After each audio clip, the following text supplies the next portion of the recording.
Welcome. It's so cool to see like all the sweet potatoes and like little bouquets all throughout the classroom. Just a little pop of green. Love that. But yeah, so I'm gonna go through a few housekeeping items, and then we're gonna do a little group activity, and then I'll let Adam take over and do the main part of the presentation on organic pest management. Okay, so some housekeeping items. I did want to introduce, she's not in here right now, she's out with the sweet potatoes, but we do have a new assistant. Her name is Bethany. And she is the one that probably greeted you and gave you sweet potato slips. She's actually a second-year gardener, so she was in the program last year in Build It Up, and we are so excited to have her join the ARCD team. So she's gonna be helping me out with like compiling some harvest totals, doing material distributions, things like that. So if you get an email from Bethany@arcd.org, it's not spammy. It is her requesting something from you. So please open those and make sure you get her that information that she needs. But really, really excited to have Bethany with us. If you have not turned in your harvest totals, get those in today. Even if you have not harvested anything, I still need to hear from you. So either you email me, let me know you don't have anything to harvest, that's fine. Or you fill out the form and you just put 0 and you just submit your name. But I still need to hear from you. I do have a report due this week, so I'm trying to get as many harvest totals in those reports as possible. I think for the most part, everybody has turned in their when is good. There were a few people that I emailed today. If you are one of those people, please get that in to me ASAP. We are trying to schedule garden visits, and we do that by location and also by availability. So it's really important that we have everybody's availability in to be able to start that process. We will be going end of June, all through July, and first week of August if we need to at that point. So lots of availability, but please get those in. If you have signed up for a blog post, there's a few people that have not turned in their blog posts. So just go and double check when you signed up for a date. And we send out reminders. So either Bethany or I will be sending out reminders the week before. Check your email, make sure you got, see if you got those. We are expecting blogs from folks. So, and then looks like everybody has done this here, but if you're online, you need to pick up your sweet potato slips. We will have them in the office tomorrow. You can stop by between 12 and 2 to come and pick up your sweet potato slips. These are really best to get planted almost as soon as you can. If you can't do that, then you want to keep them in water until you can plant them. So it's really important to just kind of get those in the ground and get those out to you all as soon as possible. I think so. Oh, weird. I saw it going. Oh, there it is. Can you guys hear me on Zoom? Yeah, we can. Great. We can. Okay. Yeah, weird. Okay. But yeah, so housekeeping items, good to go. Okay, so this year I'm kind of trialing something. And I'm happy to hear feedback from you all and what you think you would like to see or hear or whatever. But we've had feedback in the past of folks wanting to see other people's gardens. And I'm trying to figure out a way that would maybe make sense for everybody. So this year we're going to trial some featured garden visits. And that means that, I'm going to be doing garden visits regardless. So there are a couple folks that I've talked to that have agreed to open their garden up to other gardeners as well as myself. One of those being Jennifer and Larry. Larry's right here. So we are going to do a garden visit with them on June 29th at 1 p.m. And it's kind of a learning experience for all of us. I've never done this before, so we're gonna kind of work together to like figure out what works best. I think the idea is that we will go and visit their no-till garden, as well as they have a huge vermicomposting operation. So Larry's gonna walk us through what that looks like. You can ask questions if you're interested in vermicomposting, if you're interested in no-till gardening, just to kind of see like what other people are doing and what you might incorporate into your own garden or just learn about other people's gardens. So I will send out a registration. Obviously it's free, probably mid-June-ish sometime. And then addresses will be sent out to those who register. And yeah, we'll kind of see how it goes. It's a bit of a trial, so we're just kind of opening it up. My thought process behind it is even if people don't show up, I still have to do a garden visit. So I didn't, waste a bunch of time or anything. So yeah, and then if you're interested in hosting, email me and we can see. I think it'd be cool to do like 2 to 4 garden visits this year. But also no pressure, but could be fun. So, and also if you have feedback, if you want to like incorporate something else in, just email it to me and I'm open to ideas. So, okay. Does anybody have any comments that they want to share now? Okay, great. Okay, so we're gonna do a little bit of a group activity. So I want y'all to kind of similar to last time, either pair off or get into like small groups, couples, whatever.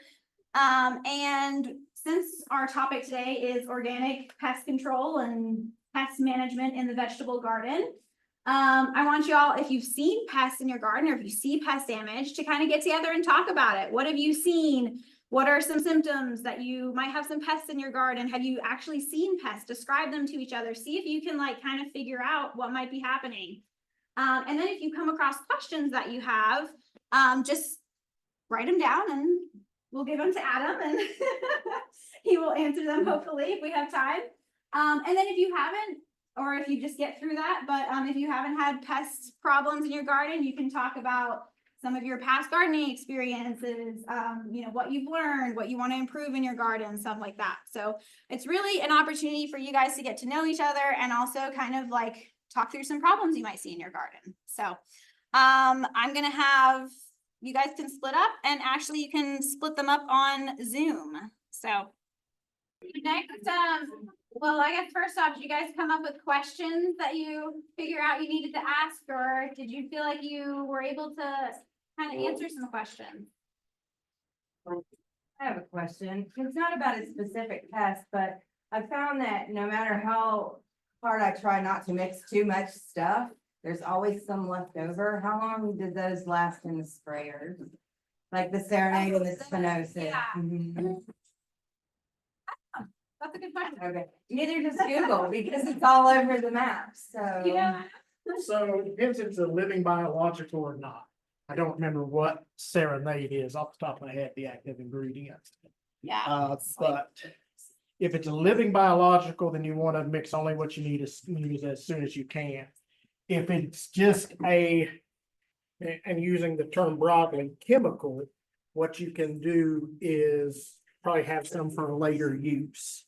The biggest thing is, depending on the size of your garden, you may be looking at, 1/8 of a teaspoon of active ingredient for what you're wanting to spray. So sometimes it's extremely small what you're spraying. So I would just say, if it's a living biological, you have a very short window to use it. If it's something else, you have a longer window to use it. Is there any preferred disposal method for what may be left in the container? According to the EPA, the only disposal method is to actually use it on an approved site. And so that is to say, spray it somewhere. Gotcha. So if you don't need it, Spray the grass. spray the Put it grass. on here too if you wanted to. I'm doing this so the mic is in front of me. Okay.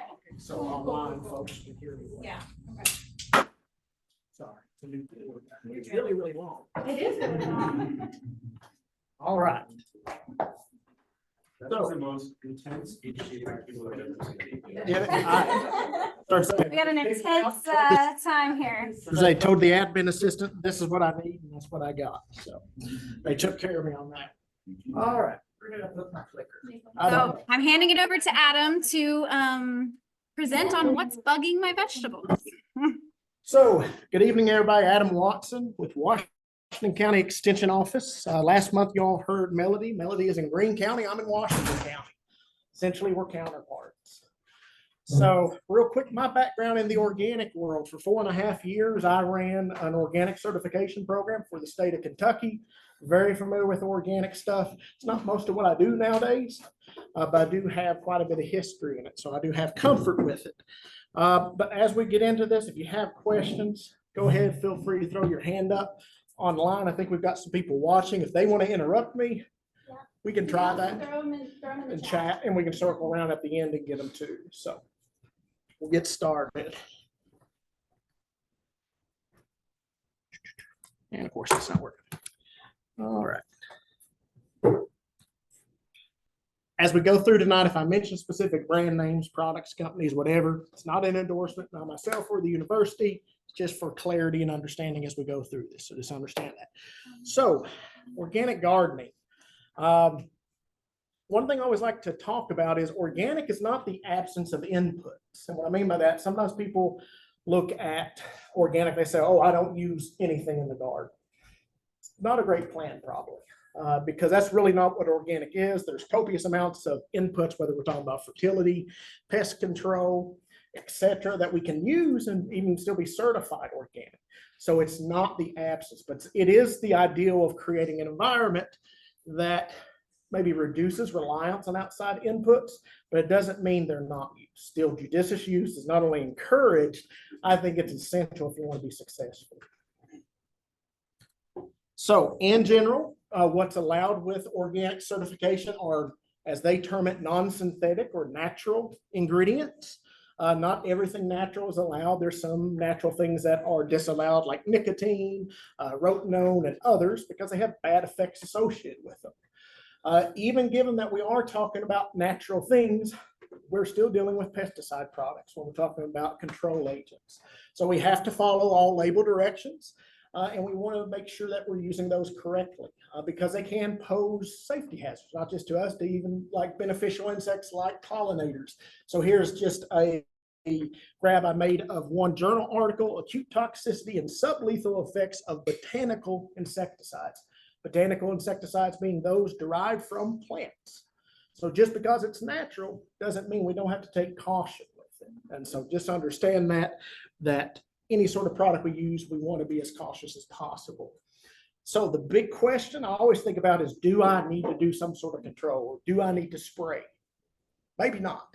It really depends what your goal is and what you want. I don't spray my garden, mainly because I don't want to do it when I get home. I've done plant stuff all day long, and I don't want to spend a lot of time. If I'm starting to buy products, mixed products, spray, and I'll just go buy it from a farmer and save myself a lot of work. And so I don't spray anything. I do that because I'm okay if something looks ugly. I'll cut her out that part and eat the rest of it. So it depends what your threshold is, what your goal is. You don't mind it looking a little ugly. Some things we can ignore and it just looks ugly. Other things we ignore, we might lose the crop. So we do have to be careful with that. And the other thing is, how important is the harvest? If I have something go south on me, I'm just going to go to the store and buy something else. This is not a critically important crop. If it is, I'm probably going to ratchet up my level of pest control, because the more important it is, the more reliable I need it to be, the more active I'm going to be with it. And the challenge we always have is the same environment that grows our garden well, allows for diseases and insects to grow well. So it's a perfect place for pests. Really, when it comes to pests, the best control strategy is prevention. We have some prevention things we can do, but not necessarily a lot with insects, because a lot of times they can fly in on us. And so it's not quite as easy as some aspects, but still prevention is good. We do want to do cultural practices first, things we're doing, how we're growing it, the selection of plants we're making, when we're planting, all that. So because we want a happy, healthy plant that's going to resist any pests we have better. But we will use some sort of pesticide usage.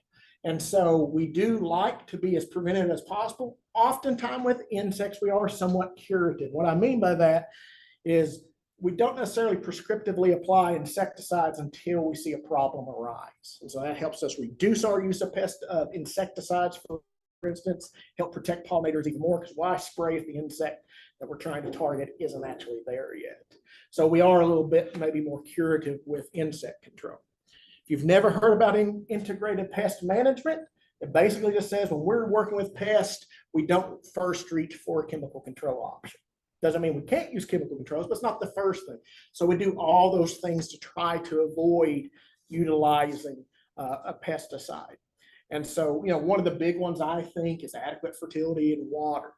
A happy, healthy plant is going to be better able to resist pests. Things like exclusion. And if we have a plant that is really infested with either disease or insects, rip it out, pull it out, cut it out if you're afraid it's going to hurt the neighbor plants to pull it up. Actually removing it, called roguing out, is another phrase for it. It's a great thing to do, because when you take out that plant, that's kind of like the nursery for that disease or insects that you have there. So don't let that nursery for insects stay there and then spread into the rest of the garden. Sanitation is important, basically cleaning up. As a crop is finished, take out that debris. If it's not infested with disease and insects, you can certainly compost it. If it is, trash it or burn it, because we don't want to perpetuate it. But just getting it out of the area, because if we leave half-dead plants in there, we're going to have a great nursery for disease and insects. And so that's always a good plan, not just at the end of the season, but as we're going along and growing. Insecticides, we're not going to talk a ton about insecticides, but I will mention some that we use on the organic side of the world. Always follow the label, because the label is the law. What it says we can do, we can. What it says we can't, we can't.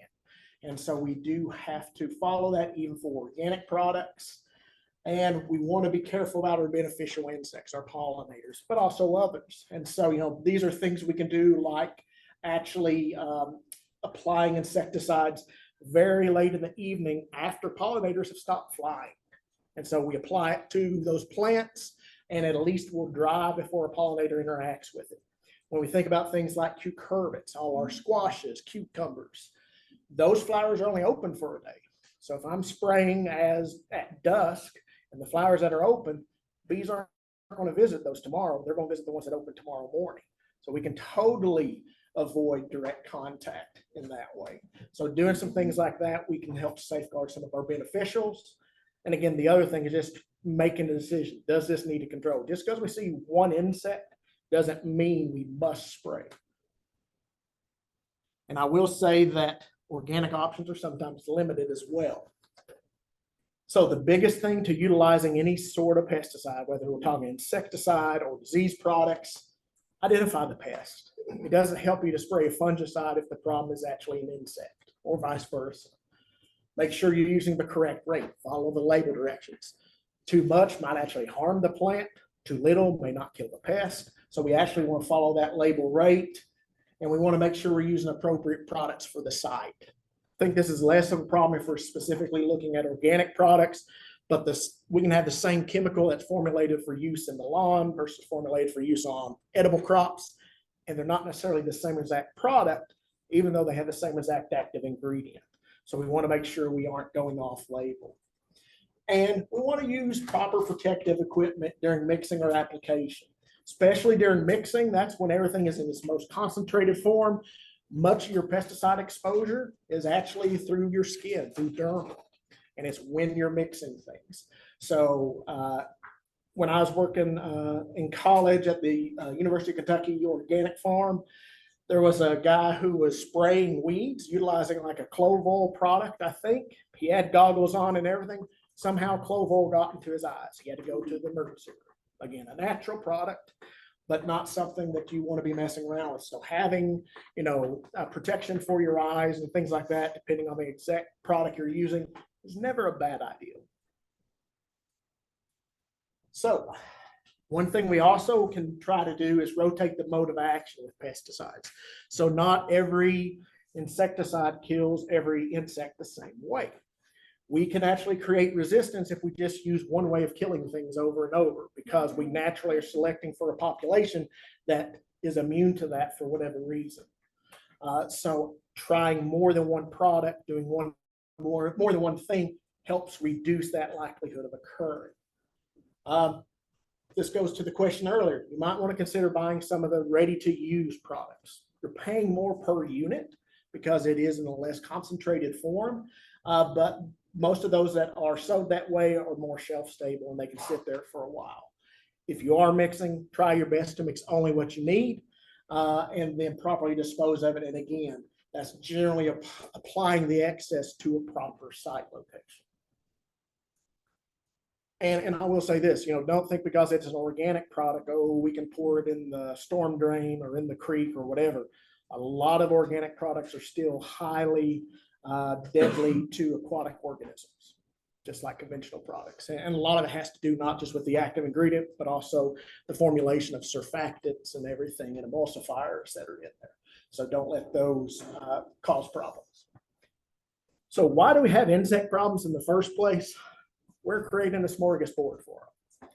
And so, a lot of the natural defenses that plants have, like bitter taste, spines on the leaves and things like that, we breed out because we don't like that. And so we actually create this opportunity for insects where, ta-da, they've got a smorgasbord. And so we also oftentimes have situations where maybe we don't have a lot of natural predators. So, depending on where you're at, you may or may not have birds around, but we're also talking about frogs and toads and lizards and snakes. They're good, they're not bad. All of those can help control insects, but they aren't always present. There's a couple of publications I'm going to point you to when we get to the end. This is one of them. This is basically a comparison publication, and it's got conventional as well as organic products that are used for pest control. You wouldn't know that by the name. I still scratch my head about the name about this, but this is actually looking at pest control products. And as an example, you can see here, you have active ingredients, which is what does the work in the product, common trade names that contain that, pests that would be good for that product, and then some comments about the use. So it does have organic products that are highlighted in green. And so it's a good resource to look at what some of your options are. The second I would point you to is you can control garden insects. We're getting better on the names. And this one is all about controlling garden insects. So it will have the vegetable in there, it will have the insect. Doesn't really tell you necessarily. It does have some pictures in there and stuff, but it's not great. But most of the time, most of your insect pests are going to be in this list. So if you're having a problem with your beans, if you go there, it's probably going to be one of the things that's listed there.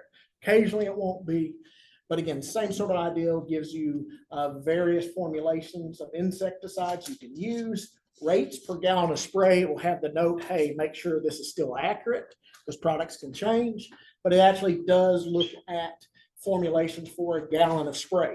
For a lot of home gardens, we might need a pint of spray.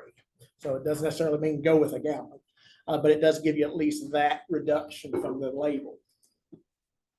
Integrated pest management, I said it before, we can kind of think of it like this, where we start at the bottom, do as much as we can with cultural practices. We can do some physical things like exclusion. We can look at some biological control products maybe, if they're available to us. And then lastly, we've got chemical products. So one thing I will mention, inspection and scouting is extremely important, especially about finding problems early with insects. It's much easier to control young insects. They're easier to kill. And also fewer insects. The more you have, the more likely you are to have some to survive. So early is important. The way we scout is not just going to the garden and looking at the plants. You've got to turn leaves over. You've got to pull apart plant whorls. You've got to really get close. If you use reading glasses, you need to have them with you in the garden. So a lot of times we're talking about very small little things. Much easier to kill when they're small than when they're large adults. So inspection and scouting is critical. This is something you could do every day. That wouldn't be overkill. If your schedule don't allow it, do it as frequently as you can. Because this is where you find, hey, something took a bite, not what happened to my cabbage plant. And so this is important because if we get there early, it's easier to be dealt with no matter what strategy we're using. Were the researchers that you just mentioned all UT publications? Those two are UT publications. I have a And it was the handout back there where folks signed in. A couple of folks may have came in before I put that out. That PDF, you think, why did this idiot give me a PDF document printed out? Flip it over on the back. There's a QR code as well as a website address on the bottom. You can get a clickable PDF that way. But it shows you there's a ton of different resources, not just insects. And I can share that with you. Email it to me and then I And you email can it share out it to with the the attendees. Yep. So yeah, and that will be towards the end too. So IPM, my basic thought is healthy plants resist pests, non-chemical tactics, depending on what we're talking about, any number of these. I think sanitation, or that removal of crop debris, rotation, changing where we're planting plant families from year to year or even season to season within the garden.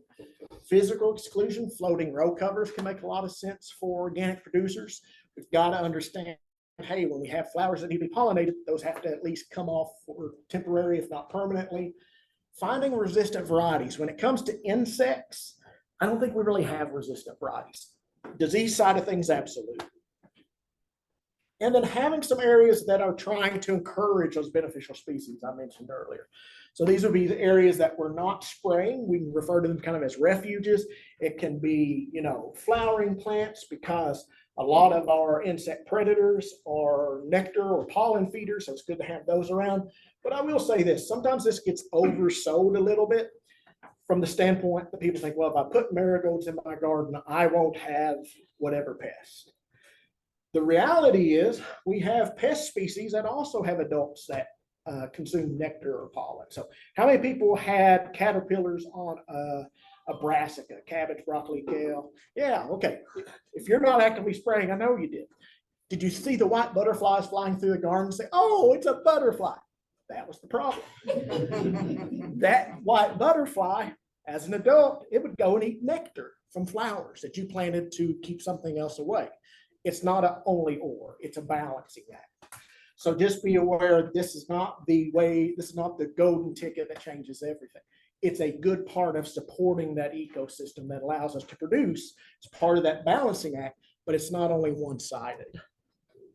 Companion planting looks really cool, but if you start digging into the research, it's very minimal effect. And so what you find is species diversity is good, monocultures are bad. I would say that goes along with companion planting. What they've really found is, like, if you have a specialized, so we have insects that I think of more generalist and more that are more specialized. Some insects will eat about anything. Some are very narrow.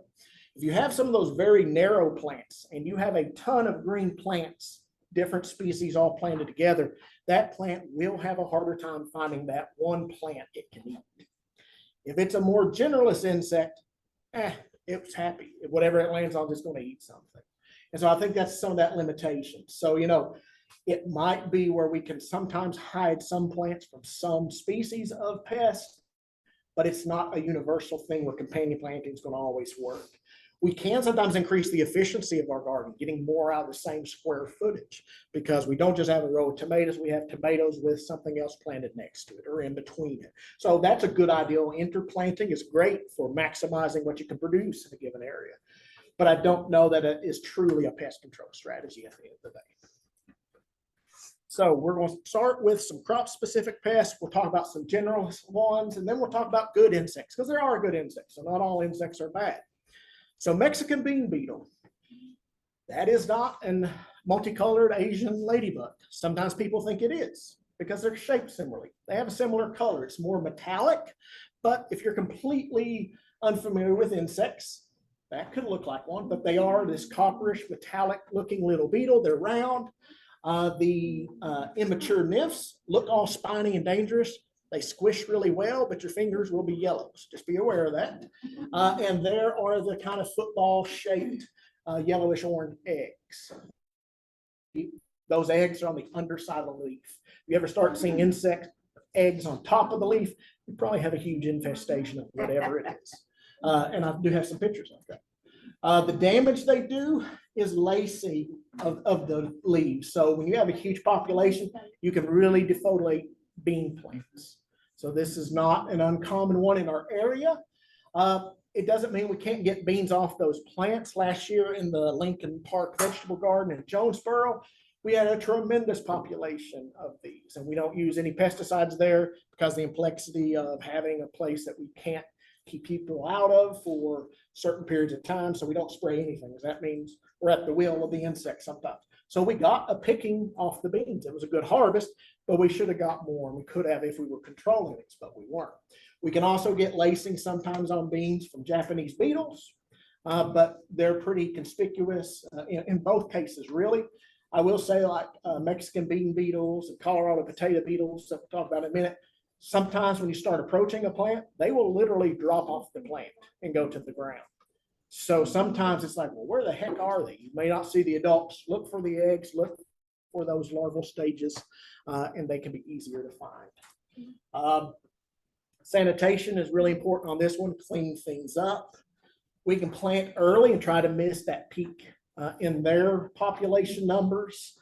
And we can do some treatments. We can look at some thresholds like more than one adult per 2 plants or more than 1 egg mass per foot row. We can look at doing some control. So when it comes on the organic side, things like the organic insecticidal soaps, there's the word. Insecticidal soaps are an option. The limitation with insecticidal soaps is we have to hit the insect that's there. You have to see it.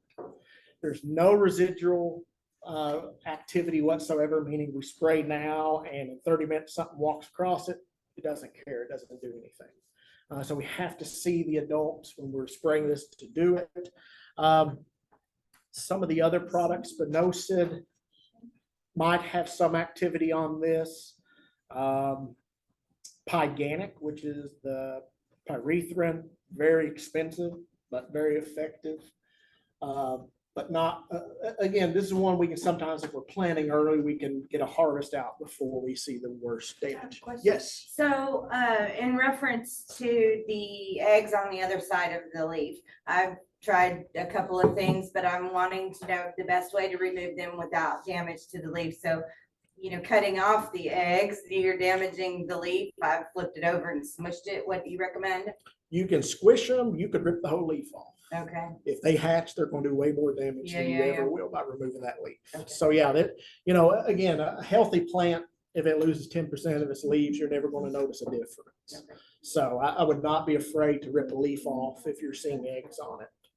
And it won't hurt the plant, maybe just to even snip off that little circle where the, okay. No, it's if you want to be more cautious with it or more conservative, that's not a problem. The biggest thing is just get the eggs off of there. So our brassica crops, a number of crops we grow as spring crops. One of the biggest problems we really have is caterpillars. You see up in the upper right-hand corner, the little green caterpillar. These are actually chrysalis when they're starting to pupate or pupa. And then there's one of those white butterflies, but you get holes in the leaves. Sometimes one of the first things, especially if it's like broccoli or other plants, we might start seeing green little balls. That's their frass or their droppings of the caterpillars. That might be the first thing we see. And then we'll start noticing the damage on the plant. So we do have 2 good control options here. BT sprays, which is Bacillus thuringiensis. One brand name is Dipel. There are others. And then spinosad.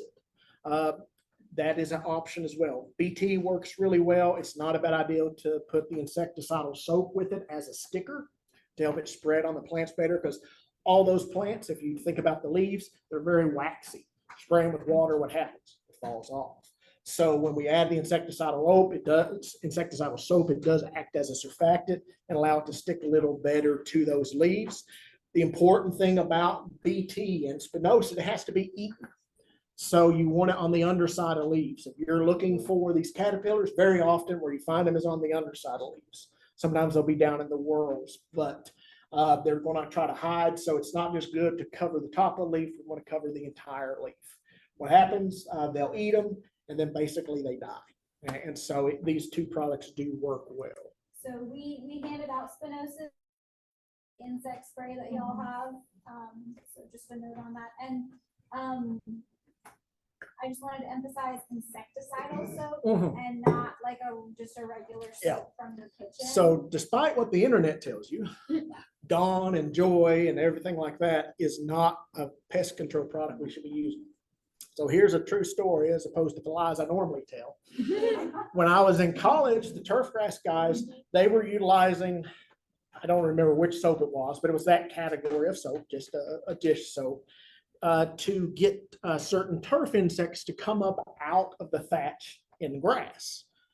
It's irritating to them. They come up, doesn't harm the grass, or it wasn't supposed to.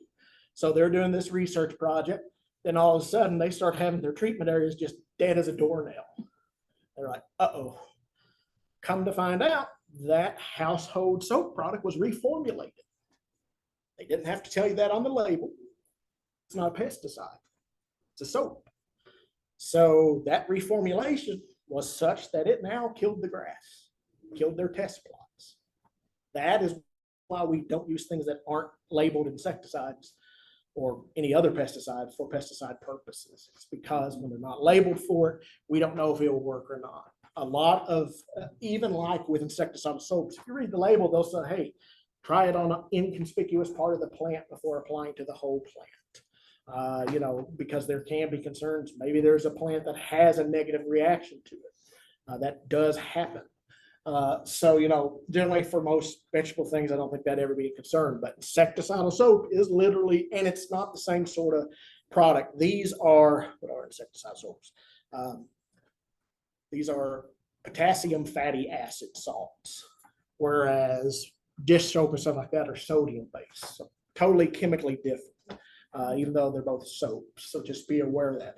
Yeah, I don't like any homemade concoction for pest control.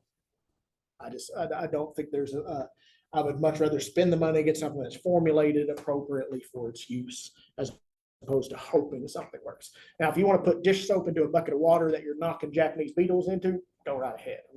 I'm not, but if I'm applying something to plants, I want it to be a labeled pesticide product.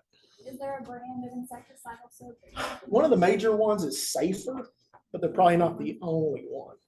And that's it anymore, especially if you're wanting to order off the internet.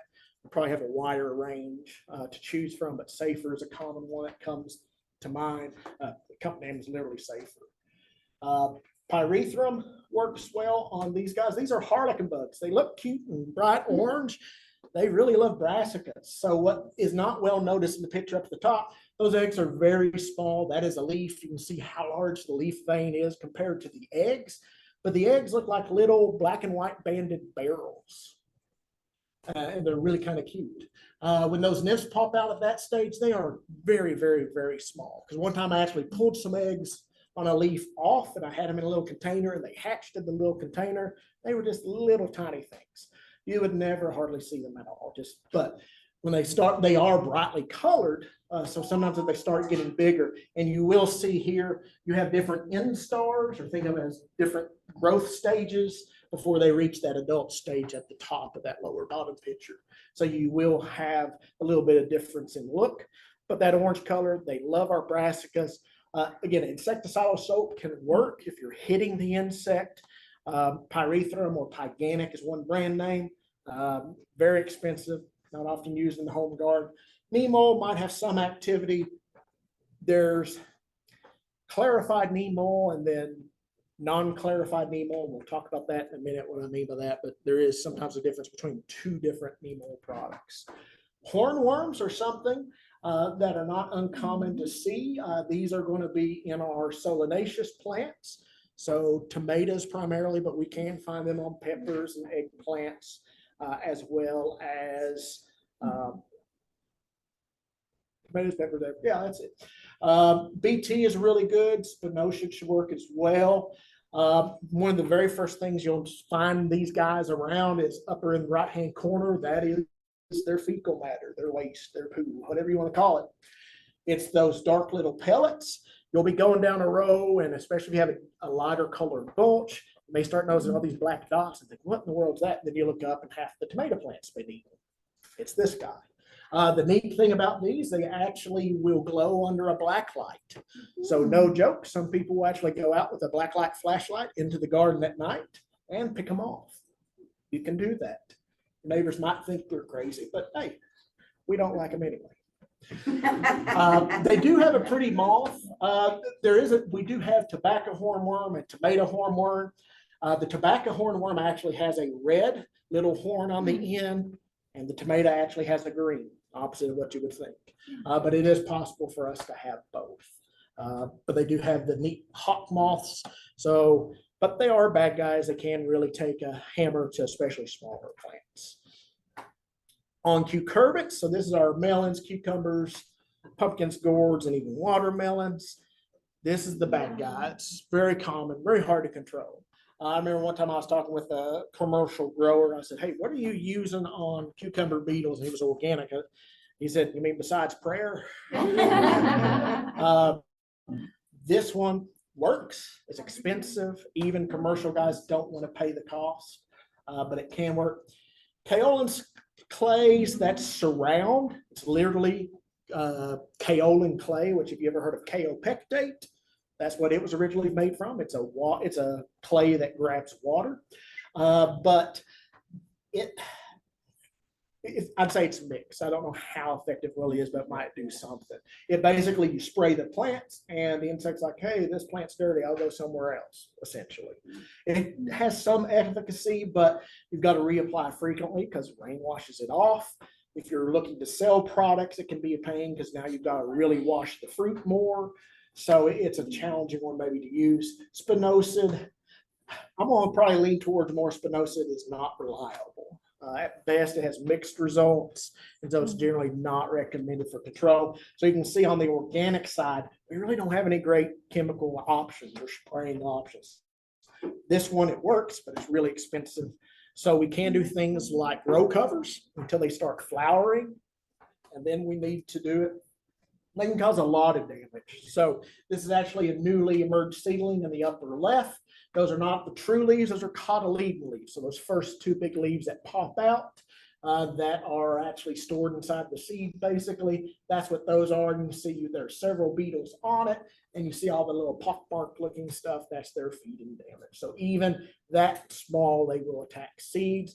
There are even researchers that will tell you they will attack seeds before they emerge out of the ground. As the hypocotyl, as that stem coming out, that seed comes out, they'll actually be attacked. Bad thing about it is it can cause a lot of cosmetic damage on the fruit or the part containing the seeds. So here we have a cucumber with all these tan patches. They have literally basically chewed off the surface of that watermelon. And so that's where that tan comes from. It's actually, if you feel it, it's depressed from the green areas because they basically have scraped it off. Same thing in the bottom right. This is a cucumber. If you see that on the bottom of your cucumbers, you can about be guaranteed that was cucumber beetles.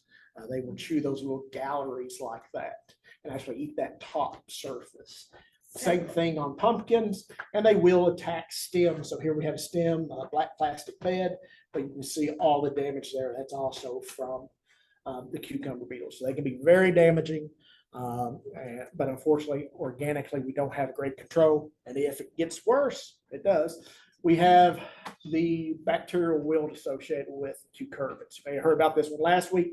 It's vector, or is to say carried by these cucumber beetles. So they feed and they give your plants a disease.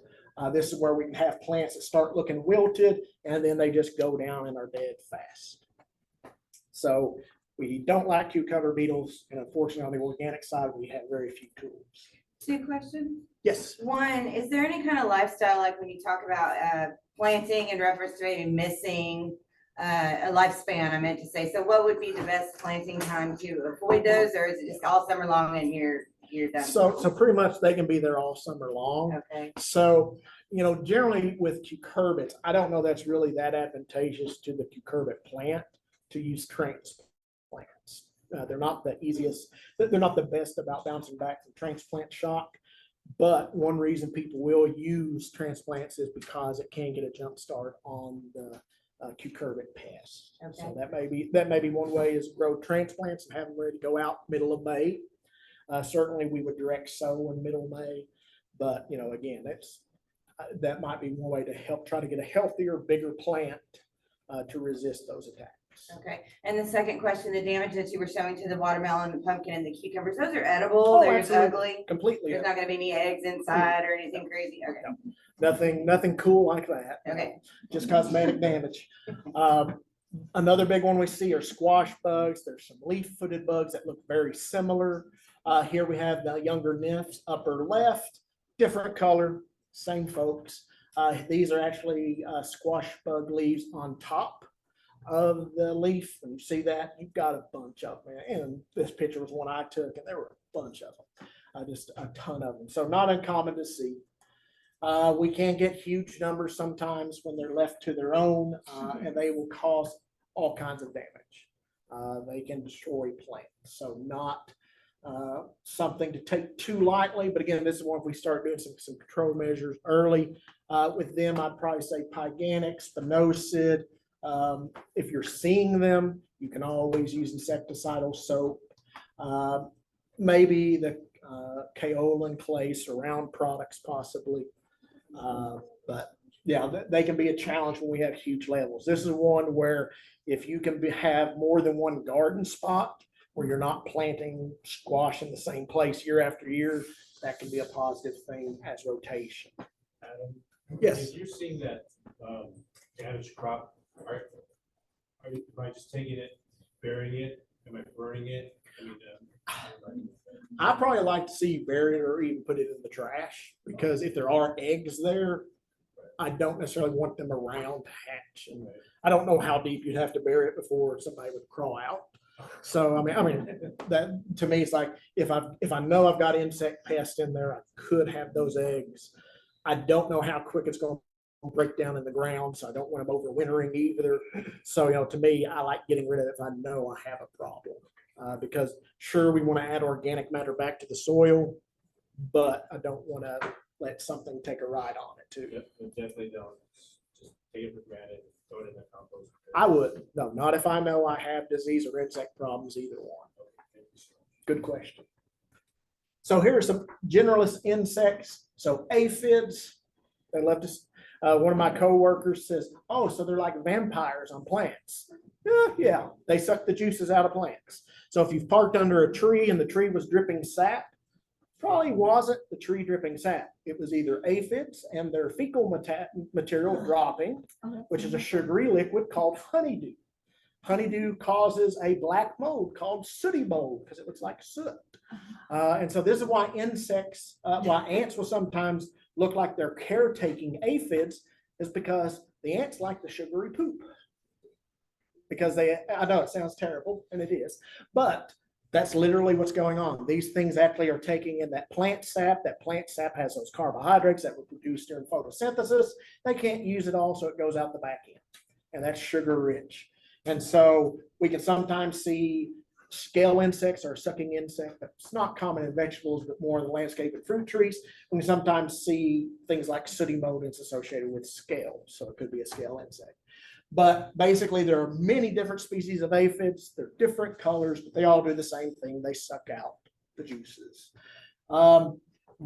What's good is they don't really move quick, but they can have wings that can fly in.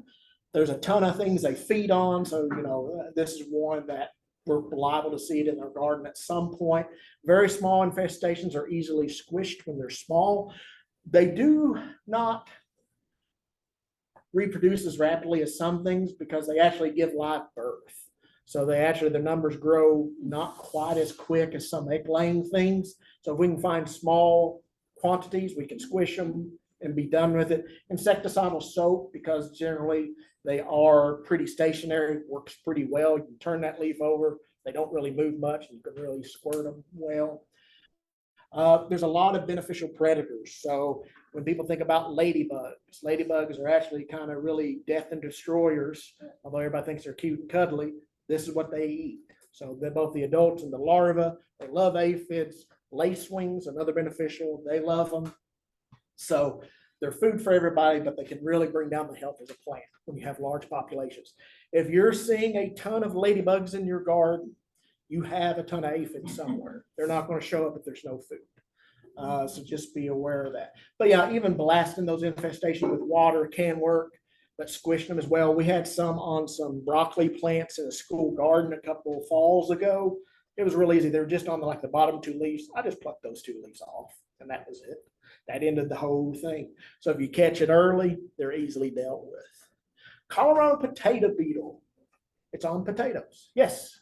And if you put beneficial nematodes in your garden every month, and I'm assuming those are like ladybugs and lacewings, then where do they go? I mean, what are? So, okay, so releasing beneficial. So nematodes are actually kind of like a little worm thing. They're their own thing. Nematodes are nematodes.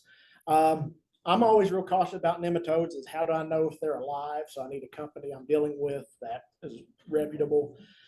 The other thing is my soil conducive to that nematode? And do I have the right nematode for the right pest? So I think nematodes are complex and probably we can spend money elsewhere. Releasing things like ladybugs and lacewings or, praying mantis or whatever. I think the challenge with all of that is there has to be a food supply there for them to stay because they will all move if there's not because they want to live. So by and large, this goes back to, if I have my broader landscape with my house, if I have those functioning ecosystem elements of like flowers and stuff like that, I'm hoping I have some of those natural native predators of insects there without me releasing them. Because honestly, the only time on like a commercial scale I've ever heard of releases being proved profitable is when you're in an enclosed greenhouse. But believe it or not, they will actually have little like hanging baskets that they have as colony plants. So they will purposely have some plants in there with some like aphids on it. They're going to release ladybugs so that after they have killed the ladybugs on their crop, there's still something there for them to eat so they don't all go away. So I think beneficial releases, because it is truly a release to the open environment, we hope something stays behind, but I don't know that research says that it does. So not a bad question. So Colorado potato beetle. If we've got those solanaceous plants, again, tomatoes, peppers, eggplants, and potatoes, we are going to see these folks.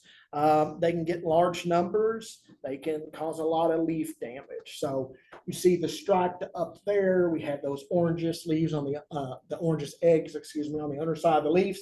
This is actually the immature stage. So keep that in mind because we'll see some other things that might look not exactly similar, but at least something like it. What's interesting about this one is this insect is the poster child for pesticide resistance. For whatever reason, it has the ability to develop resistance to pesticides very quickly. And things like carbaryl, which used to be the active ingredient 7, they've now changed 7, I think, to cyhalothrin, which is a synthetic pyrethroid. But that one's no good against it. Malathion isn't no good against it. Those are 2 old school ones that are very common. You can still buy them in the store today, but they really don't do anything to Colorado potato beetle. That's their level of resistance against it. Spinosad might work. Definitely pyganic wood. That's probably what you're going to be limited to on this one. Again, this is one that the adults are really bad about dropping off the plant as you approach it. So you may not see the adults readily. So understanding those eggs and those larval stages are important. So is that a Colorado potato beetle? Is he being tricky or not? No, it's not. So what's the difference? This is actually called a false potato beetle. It's not really a problem in the garden. You might see it. It's not going to devastate your solanaceous plants. The difference is the stripes. They're both, yes, black and white stripes essentially, but this false one actually has that copper color right there on the side and would have a corresponding stripe on the other side. I also think it may start different as color starts on the inner covers. Those are wing covers that we're seeing. I think they have opposite colors at start, but the one at a glance, do we have that copper side mark? If we do, we know it's not the one to have a cowl about. So just be aware there sometimes are some lookalikes, and understanding what to look for can be helpful. Corn earworm or tomato fruit worm, same moth, same issue, two totally different plants. Kind of interesting in that we're talking about a grass plant. And then, of course, on the solanaceous side, we're talking about non-grass plants. So that's not very common necessarily that something would be that wide of a host range.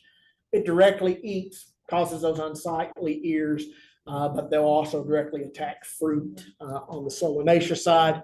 BT works as a control option, but you have to have it in place before it shows up. If it's already tunneled into an ear or gone into a fruit on a tomato, you're not going to get it. It's going to eat its fill and then go ahead and mature. So just be aware. So where does it start on that corn? So, When and where? so a moth flies along and lays an egg. Just right on the ear It as would, it's it developing? would probably lay it on the silks. Yeah. Oh, the silks. Yep. And then he just crawls right in there? Yep. And in fact, commercial bred corn, they try their best to create the tightest shucks as possible around that tip to keep these guys out. So they actively breed trying to create a tip that's so tight that they can't get through. You would spray the BT right on the. I would Tip spray of it the ear. around the tip of the ear. At what point? Just once you see those silks? I would say at least no later than when those silks start to dry down. Mhm. I definitely do it by then. I Right. think. Yeah. You can also, from the organic side, you can apply for the corn earworm. You can actually apply mineral oil to that tip to do the same thing. There actually was a company, I think they had the product that like a little dispensing gun. It may have been called Zeolator, like ZEA, like ZMAs, or something like that. I don't know if they're still out there, but you literally had to go through and squirt each ear individually. It was effective, but it was time consuming. So I think commercially it really wasn't that useful. Interesting enough, I've known more than one organic farm. They just don't grow sweet corn because this can be a big pest. And it sounds odd, but what you find with successful organic production units, they will figure out what they can do well and they do it. If they can't do something great, they don't.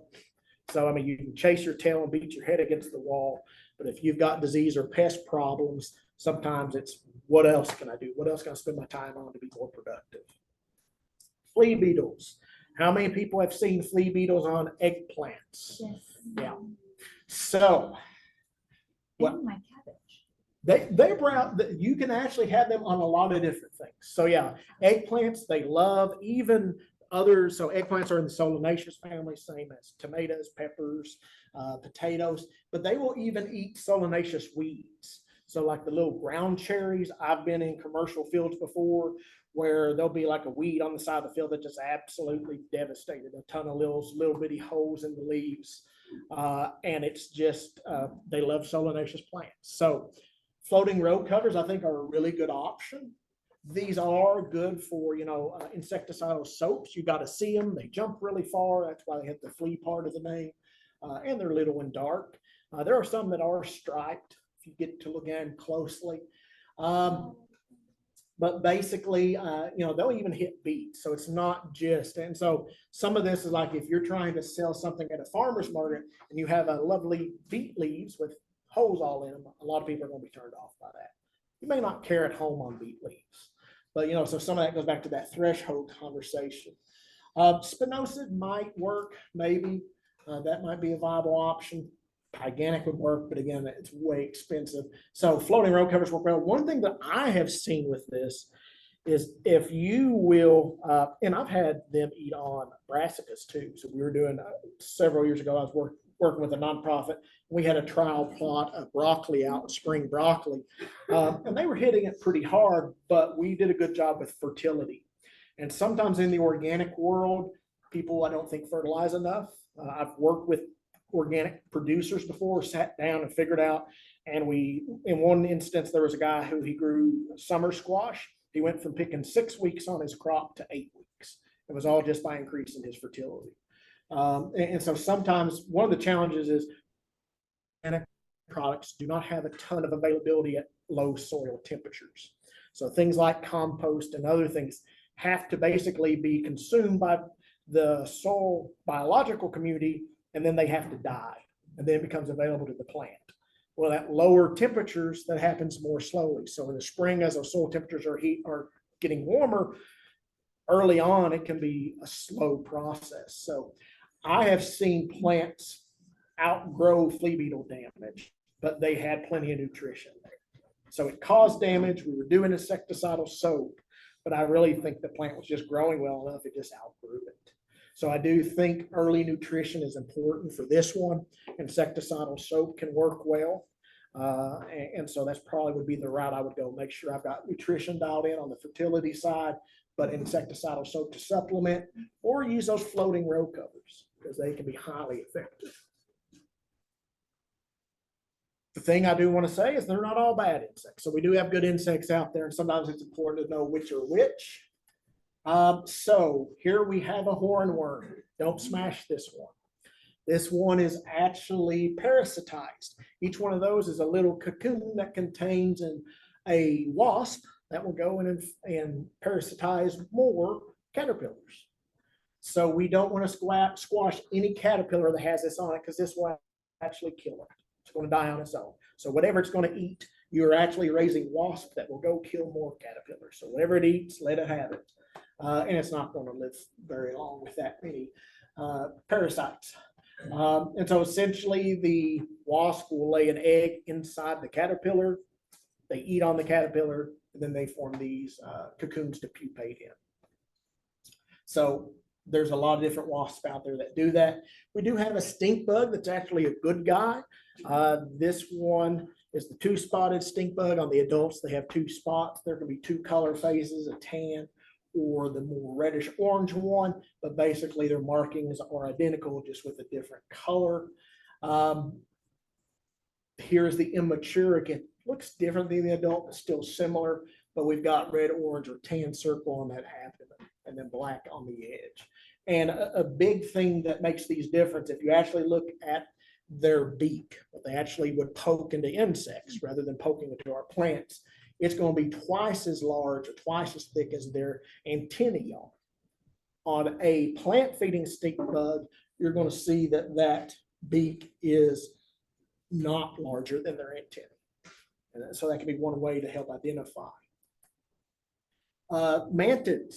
So we actually have 3 species we can have in our area: the Carolina, the European, and the Chinese. The Carolina is the native one, and it's the smallest one. It only reaches 2 inches. So most of the time, when people find these, they're more likely to find the Chinese ones.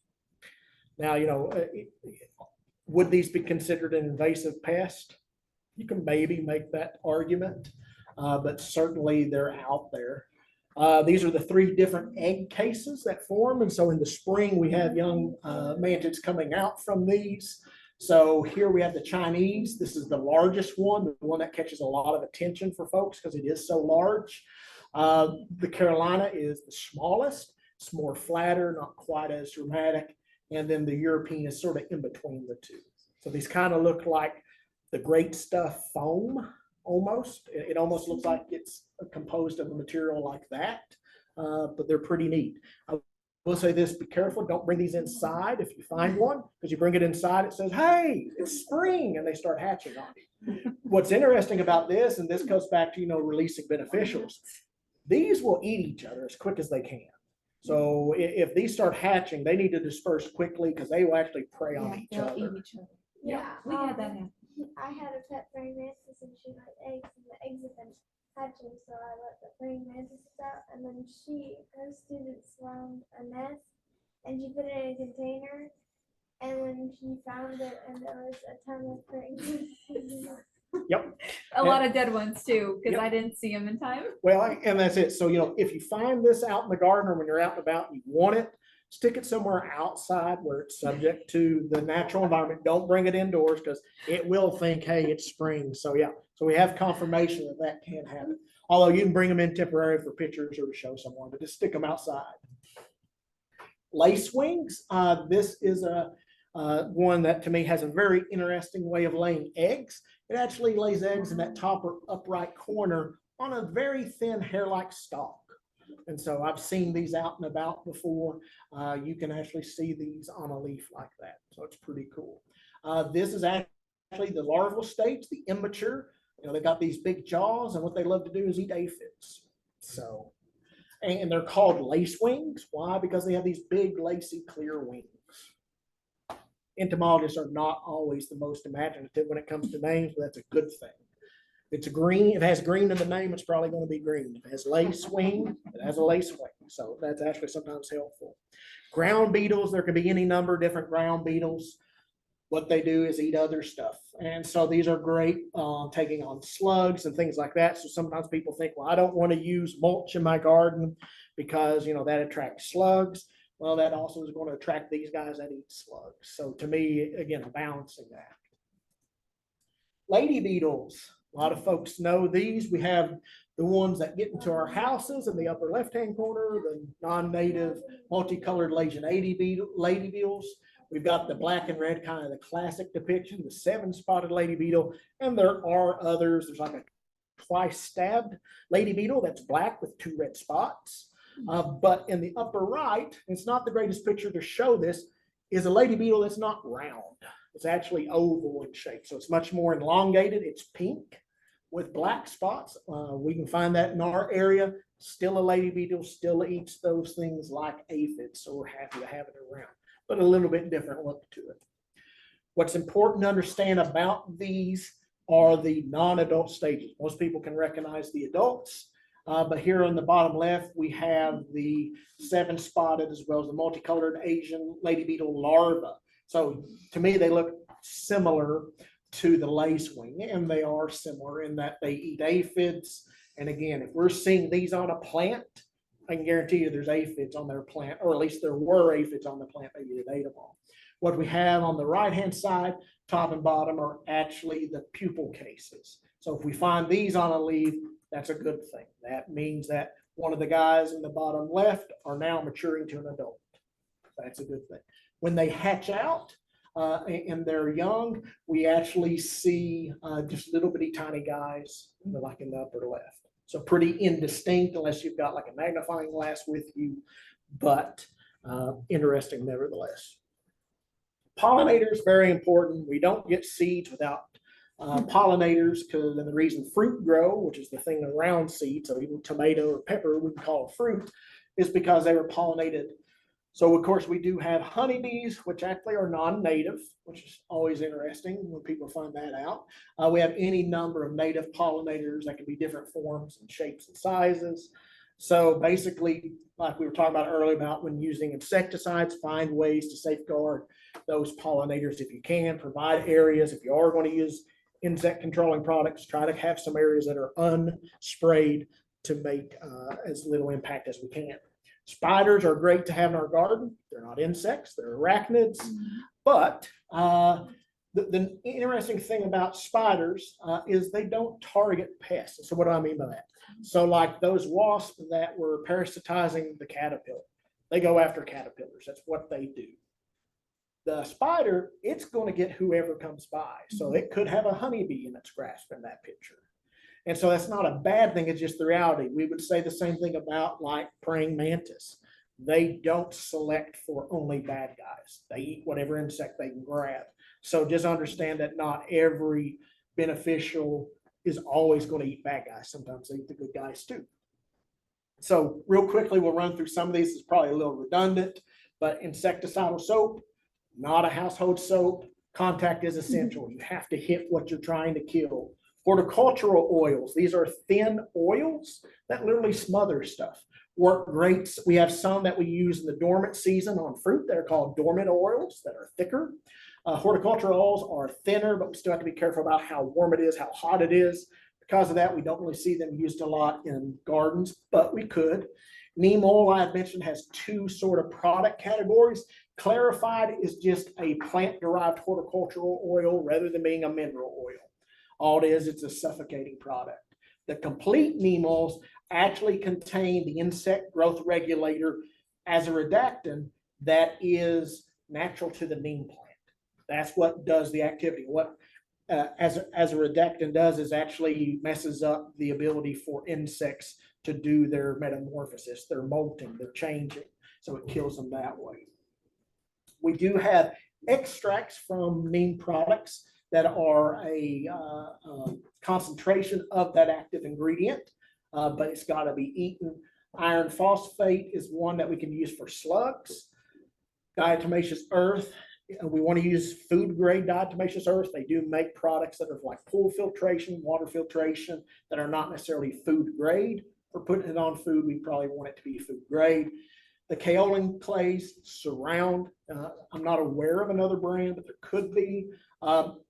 The BT sprays, Bacillus thuringiensis, the one we most often see is the one for caterpillars, and that's dipel. There are other varieties or strains of Bacillus thuringiensis that do other things. How many people have ever used those mosquito dunks, like in a garden pond? Those are actually Bacillus thuringiensis. It's just a different variety. Those would have no activity against caterpillars and vice versa. So there are different varieties or strains of BT out there, depending what we're wanting to do. There actually is a BT that targets the adult Japanese beetle. So it's a newer one on the market, but it's had some positive results in research trials. What's that called? If you search for BT Japanese beetle, it'll bring it up. There's only one company right now. It's so new that I'm aware of.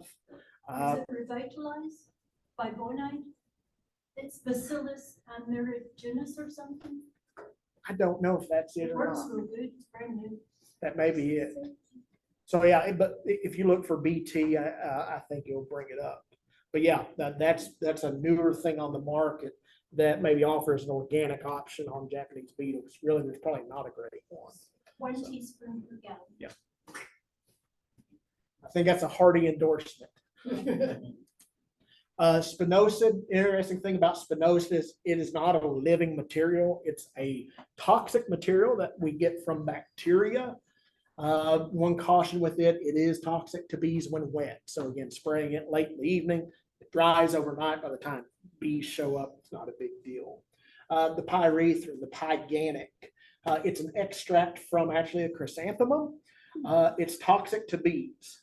So this is an organic product completely allowed for use in certified organic production, but it is a product that is toxic to bees. So this one is the natural form. If you see a insecticide on the shelf and it ends in THRIN, thrin, that is basically a synthetic form of this product.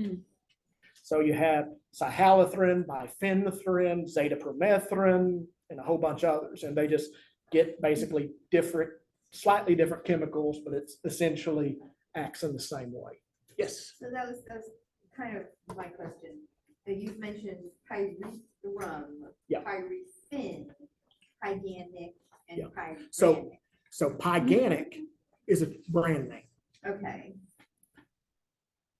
Pyrethrum and pyrethrin are synonymous. okay.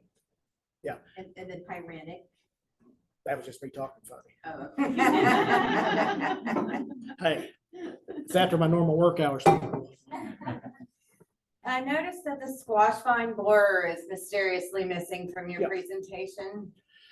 So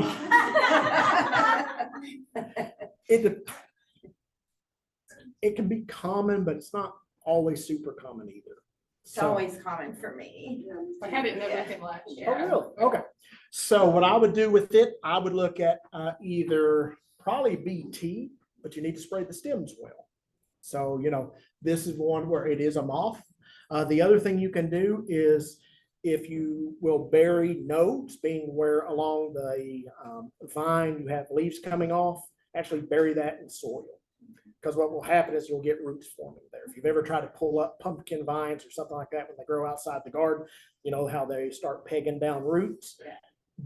Do that purposely to encourage multiple rooting locations on that plant. So if the beginning of the stem is attacked, you still have functioning roots elsewhere that can help keep that plant alive. Okay. So yeah, the pyrethrin would work. Again, it's not really practical in home gardens, get so daggum expensive. But the BT sprays along the stem should work. Understand that, with something like BT, it's not we spray once and we're done. You're going to be spraying on a 7 to 14 day time interval probably. because it does lose effectiveness. That's one of the challenge with the organic products, and a difference with some of the organic products versus some of the conventional products. Some of these just don't last that long. And it's because they don't have synthetics in there. They're prolonging the survival of that active ingredient against UV radiation and other things. And so because of that, you do have generally, as a rule, more frequent retreatment periods with organic products than you do with synthetic conventional products. So Red vine borders in the end of the vine, can you put that dot? You could, Or the yeah. rest of it's around. yeah, because all it is, a vine borer is literally a mechanical problem.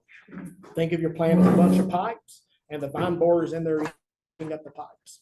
So if you've got more or less multiple parts of that root system actively going, you're better off. I've successfully extracted a You can. squash vine board, basically put a Band-Aid on it, and the plant was fine. Yeah, you can. You can actually Yeah. remove squash vine borers. You can. So If you could find it. if, Oh, if- you can see, because they spit it Yeah, out so- at the end of Oh, your yeah. vine. you will look for basically a little sawdust looking Yeah, stuff, I've seen kind of. that. Yeah, that's what you're looking for. So resources from this talk. What I have is that this is a compiled PDF that has a ton of different resources. The ones I mentioned today, a whole bunch of other things I haven't. You can find it by that QR code or that website address there. And I will have Rosie send it out to the folks online. Let's give everybody just a moment for that. We handed out Protect Net, insect netting. Okay. Do you wanna talk a little bit about like insect netting as a preventative? Yeah. So is that like floating row cover? Is that, or is this? It's insect netting, I think it even keeps out food. Like, Okay, really yep, so- fine. Yeah. So basically, it's exclusion. What I mean by that is it keeps it out. So whenever you're using those type of exclusionary products, you have to have good closure around the plant. So you have to have it sealed against the ground, whether you're laying a board on it, burying the edges, or whatever. Generally, for most stuff, we don't have to worry too much about heat gain. So you don't necessarily have to vent it or anything like that. So generally it can be left alone. Understand it will restrict the growth of that plant if it's physically touching that plant. So it's not a bad idea to have hoops or bows in there to keep it up off plants, or even using stakes to just have it on the stakes if you don't have the hoops. I have seen where someone has taken it and applied it to, what was the tree? Don't remember what the tree was, but they have kind of made a sucker out of a tree. So they covered it was a young tree they had planted. They were worried about Japanese beetles. They kept the Japanese beetle off, but they completely distorted the growth of that tree. Because tree limbs, when they hit something, they start growing back in. So if you're using it for something more perennial, understand you can't keep it on there too long because it will distort growth on perennials. So that's also the same reason we keep it up off those vegetable crops. When things are starting to bloom, in the cucurbit world, there's a few parthenocarpic varieties of squash and cucumbers, which means they don't need pollination to set fruit. Those, I would say you have to be actively seeking those out to make sure you have them. So in that case, we're less worried about flowering, but on everything else, if it has a fruit with seeds in it, you're going to have pollination. So, on something like kale, hey, we can keep it on there a really long time. Something like eggplant, we're going to have to pull it off because we have to get that pollination happening. So yeah, it works great. There's limitations to it, but hopefully when we do pull it off those plants, they're so big, they're so large, they're so robust, they'll withstand whatever pressure is there. So it's not a bad tool to have, not at all. So here's the resources. This is me. I've got a bunch of recordings on YouTube. So if you thought this is the best night ever, you can repeat it. Just go to YouTube and you'll find different topics, fruits, vegetables, seed saving, whatever. You might find something that interests you. On the back of the handout here, there is a way to sign up for my newsletter. Don't get that, be happy to have you. I do classes typically in the first quarter on gardening, always open to suggestions too. July, I typically try to do a fall vegetable gardening. I think that's a season that we sometimes miss, but it's a good one for us. So I encourage you to give that a shot. Any questions? We should have some from our groups. What's the best relationship I could have with like pollinators? For one, are those war bees or carpenter bees? whatever. They pollinators? They are pollinators. They are So pollinators. do I just let them eat my wood and? I am not a structural engineer. I'll send mine to your house too. I don't want. Let them eat your wood. Well, and so the way I think about it is, you know, again, to me, it's a balance. Right. Uncontrolled, they can cause damage. In the ag world, you know, I remember a few years ago, they were getting into barns, tobacco barns. If you hang tobacco, you know, the rails that people stand on, they were having those break while workers were on them because of carpenter bees. And so, you know, to me, it's like, if you're creating damage, then we've got a control issue that probably needs to take place. So, you know, the other thing you can do is try, if you know, just put some plain, you know, untreated 2x4s out there somewhere in the garden if you want to promote space for them, and then kill them if they show up at the house. Like, to me. Is that what they call those bee hotels? Yeah, exactly. The bee hotels, exactly. And then- So, And then with mud daubers, Mud- just let them be, or? yeah, I mean, to me, mud daubers might be unsightly, but they don't. See, interesting, mud daubers actually feed on spiders. If you've ever broken those open, that, why is this thing full of spiders? That's what their young eat. So I mean, again, to me, it's a temporary nuisance. You know, if they're building in an outlet or something that's interfering with what I'm trying to do, yeah, you know, crush the nest and move on. But I don't think I'd ever seek active control, because that mud nest falls off, or we easily take it off. Should I grow dill and fig just to make them happy? And Hey, Yeah. yeah, I mean, to me, that's it. You know, if you're, you know, so we've got a lot of plants that can be host plants for like butterflies. So, you know, if you know you're going to be growing parsley, put a little extra out there, because you may get, can't remember which one it is, but one of the butterflies, it's a host plant. And so rather than squish the, you know, I figure butterflies have a hard enough time. I can plant a little extra parsley and they can still have a place to reproduce that way. So, I mean, again, to me, it's a balance. thank you, I appreciate it. Question from Zoom. Have you ever seen box elder bugs attack garden plants such as potatoes? No, normally they feed on maple species, which box elder is maple. So, I mean, no, I haven't. I don't know. And sometimes it could be, are they actively attacking, or are they just there? We can get sometimes weird things showing up places where we wouldn't expect them. I think sometimes it's just they happen to be there. How about just like ants, brown ants or something, like raspberries, they're just all of my raspberries. I would wonder if you have aphids or something, because generally ants aren't attacking our plants. I mean, they're coexisting there. But I wouldn't ordinarily think that they're an actual pest. Now, maybe if you are they going after the berries? Or? I don't know, they're crawling on, they're eating, my berries are, I don't know. I mean, so certainly there are products you can buy, bait products that can be used outside for ants. Okay. But I mean, I wouldn't ordinarily think of ants as being a Yeah, I know. danger to a plant, other than protecting aphids. They're what I see out when I Yeah.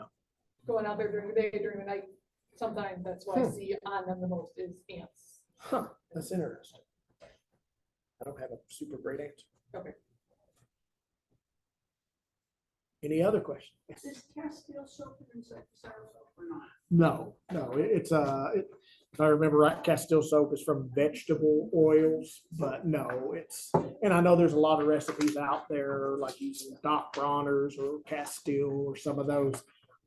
I just, no, I don't. I encourage you to buy the insecticidal soap, because chemically they're very different products. Well, you've got my contact info. If you have questions, feel free to follow up. And just a quick thing. So July, we will not have a workshop. Our next workshop will be in August. We'll do garden visits in July, so don't come here in July.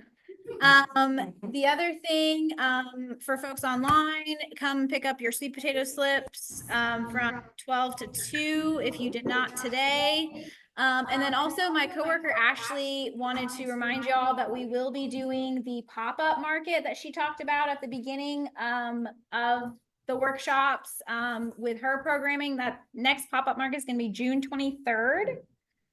So be thinking, What is that? so it's, working with our, do you wanna talk about the Yeah, RC program? Yes, so the Produce Direct program is another one that's run by the ARCD. We actually give a group of folks, produce vouchers that they can spend at farmers markets. And the idea was to create an opportunity for a little pop-up market at the distribution site where some of us, have an opportunity to sell vegetables. Yeah. So I don't know where everybody's at in terms of like having produce to sell yet, like if you have carrots coming in or radishes or anything in a quantity that Yeah. you would be ready to sell. So if you have extra produce, I'm just gonna repeat in case Yeah. folks, but if you have extra produce that you might want to sell, we will be having a pop-up market June 23rd. So, email me, or we might send an email out as well, just to like gather some interest and see who might have some extra produce that they would want to sell June 23rd. Yes. Yeah. Yes, thank you. So, yeah, and that's it. Thank you all for coming. Thank